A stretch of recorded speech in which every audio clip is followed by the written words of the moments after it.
Go Pops. Okay. So we all access dozens of different websites every day.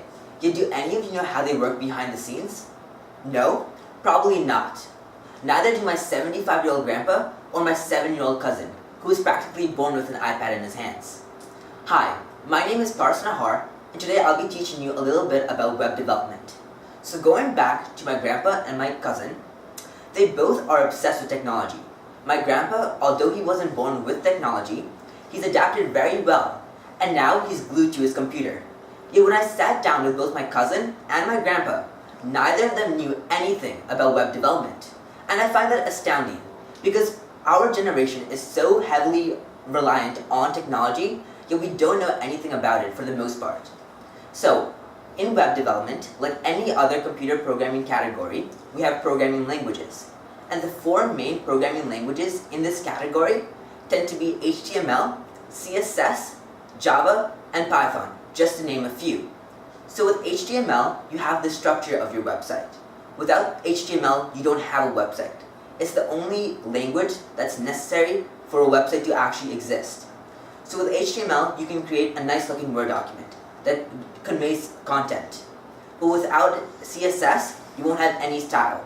So CSS, which stands for Cascading Style Sheets, is the language that gives your website a nice appearance, aesthetic, a nice style to it.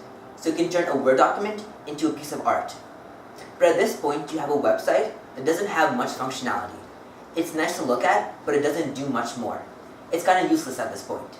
So to add that functionality and that interactivity, you add languages like Python and Java. And those languages allow the user to engage with the website. When it does something, the website will respond back. This infinitely increases the user experience. It'll make the user come back more often. If we take the Microsoft page, the home page is just HTML and CSS, because that's what you're looking at. But when you press a product and you go to say buy an Xbox, you have to press the product, put it into your cart, and then you fill out the order form. Then you submit the form. All of that functionality is done usually through Python or Java. So now, just to recap everything, a house is just like a website. The wooden frame of a house is similar to HTML. It's the structure of the house, and without the frame, there is no house. Then you add the exterior, which is like CSS.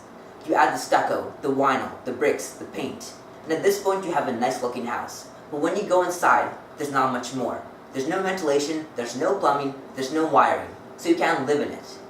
To make the house livable, to make the website usable, you have to add Python or Java or other languages of that sort. And with those languages, you'll have the ventilation, the wiring, the plumbing, and you can actually use it to the fullest extent. So now the next time you travel around the World Wide Web, you'll know exactly how things work behind the scenes. Happy browsing. Right. Amazing.